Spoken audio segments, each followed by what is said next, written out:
I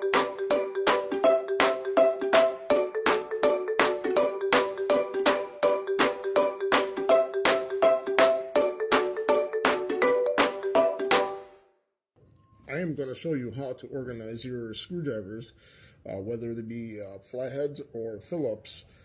The best way, using some spare wood if you got lying around, instead of using one of these or organizers like this. This is a pegboard hook organizer.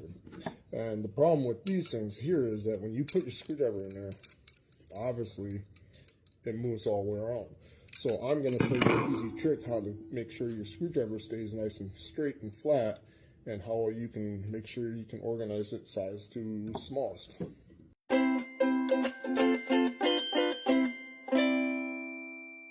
The first thing you're going to want to do is you're going to organize all your screwdrivers from the smallest to the biggest and to the different types. Where if you look at these were kind of a hexagon screw flatheads.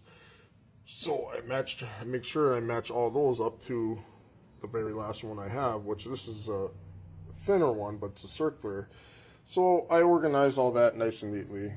It's just my OCD thing, but you can organize it however you want.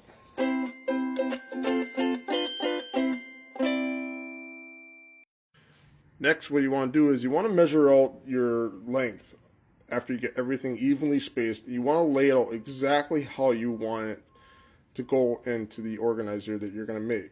So here you can see I have it laid out nice and evenly spaced. Then once you measure the distance from here to this one here, make sure you add about, give or take, a ½ inch or an inch more to each side. And then when you do, you can cut a piece of wood out, or 2x4 in this case, and you lay it across here like this. So now you can actually see that I have space on both sides.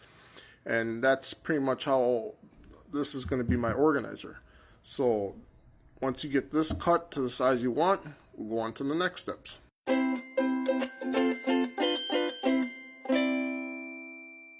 Next thing is you're going to want to get yourself an actual square, a small square like this one here, or you can use a rafter square. It doesn't make any difference which one you get. But I'm going to use my small square here to help me measure out where the holes are going to be. And what you're going to do is you're going to take your small square here and square it up. I know I'm saying square a lot, but you're going to want to square it up to the 2x4 like this. And as you can see that I am having it lined up almost perfectly with where the first screwdriver is going to be. Then what you're going to want to do is you're going to mark your line right down here, and you're going to keep going down. And the same thing again, you want to get right in the middle of that flathead screwdriver and mark another line down here. As you can see here, I got all the lines marked exactly where all the screwdrivers are going to be lined up. Now these lines represent the metal piece here, not the handle, but the metal piece, which is basically right in the middle of the screwdriver itself. And then you're going to want to write down big to small, so that you remember how the sizes go, or you can just simply not move any of this at all. Now from the next step is what you're going to do is you're going to take this line and transfer it over to the top, or actually this will be the bottom. So you're going to transfer it over to the bottom on each line here. Now you can see that I transferred every line across the bottom here. Well, now you can actually use this square here, but I actually ended up using my rafter square because what I did is I held it nice and tight to the 2x4 so it would be nice and straight that way. But this does still work the same way too. Hopefully I can do this without knocking the board over. But basically what you do is you hold it like this, and you just try and do this one-handed. But you just hold it like that, and that's how you can transfer the lines over. As long as this is flat on this side here, you got a nice square. So the next thing what I did here is I actually took, I measured measured what the 2x4, the width of the 2x4 is, which is actually 1.5 inches. 2x4 will always be 1.5 inches, even though it says 2 inches. It's only 1.5 inches. So the 1/2 inch is 3/4. So 3/4 is the middle here. So I made a mark here, and I made a mark here. And what I did is I lined up the two lines and drew a line right in the middle. And then what you're going to want to do is then, this is exactly where your holes are going to be. Right there. Is go ahead and mark X's on every part of this here. And when you have those X's, that's exactly where you're going to be drilling your holes. Okay, as you can see here, I have all my holes drilled and pre-marked already, or not drilled, I'm sorry, pre-marked already. And then next what you're going to do is you're going to get your drill bits out. Some people don't have a set like this. This set is actually a really nice set, and it's kind of fairly expensive.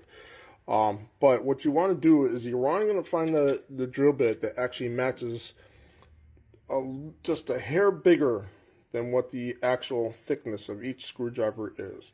You can actually use probably one that's, like if you look at here, it's just a little bit bigger than the actual handle, or smaller, I'm sorry, than the handle itself. You can do that. But just be careful that you do not go bigger than this little circle here. If you go bigger than the circle, your screwdriver is just going to be really wompy and you're going to mess up the whole thing. So you would just want to make sure that you stay smaller than the base where the flathead and the handle actually meet. So make sure you stay smaller than that so that it can rest on top of here. And I'll show you exactly how it comes out here in the next step.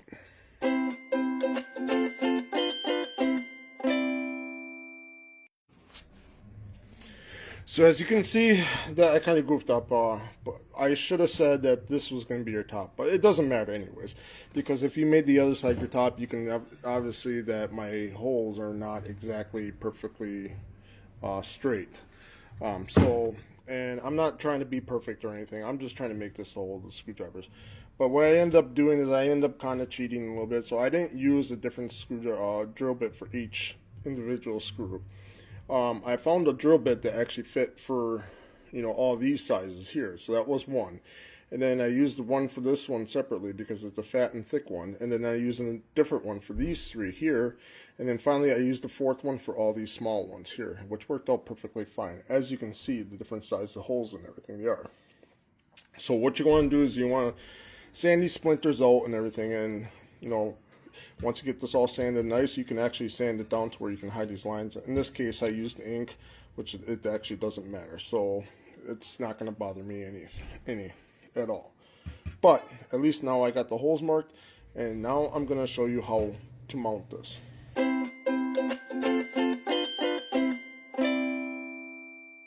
Alright, to get this mounted, what you want to do is you want to actually take your longest screwdriver, which is this one here.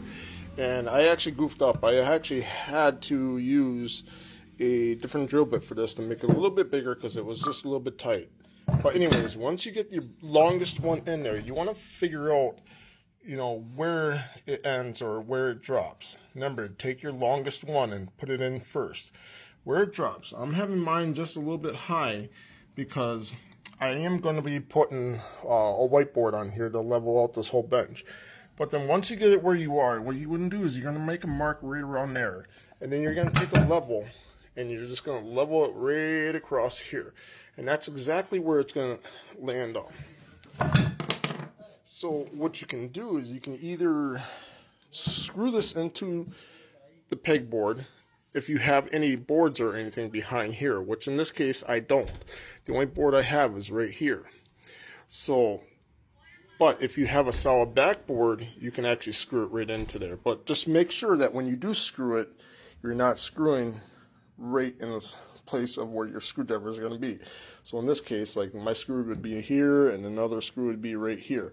But make sure to drill pilot holes, because with this being that close to the edge, if you do put a screw in here, you're either going to split it or it's going to crack and it's not going to hold right.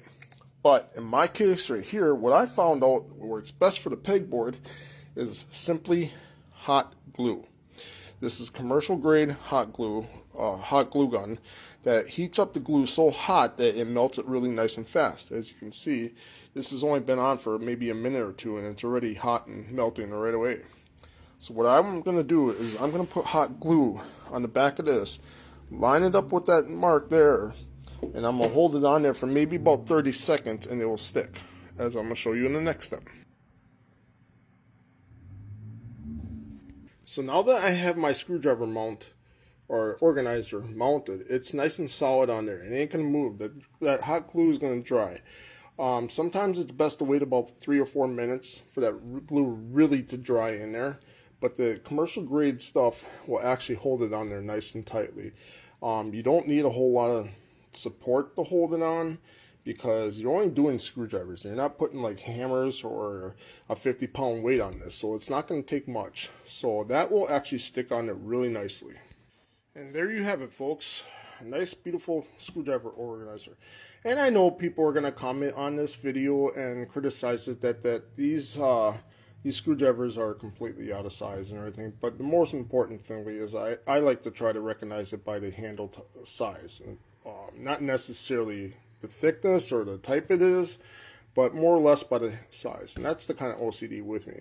And if you wanted to, you could actually get yourself a label maker and you can label each individual screwdriver if you really wanted to. I actually did, I don't know if you can see it back here, I actually did have to take a bead of glue, hot glue it and go back over here because when I was putting the original screwdrivers in, this actually came off because this is just like a paper material, so it didn't hold on really good. So what I did is I had to re-glue all the backing on it and then put a layer on top there so it holds up nice and sturdy now. The running recommendation is when you take them out, pull them out nice and straight. And make sure you put them back in there straight. Don't sit there and try to yank them off because otherwise you pull that off if you don't have it drilled in there. Hopefully this video helps you guys out in creating fast and easy DIY projects. Thank you and for watching, and like, share, and comment if you wish.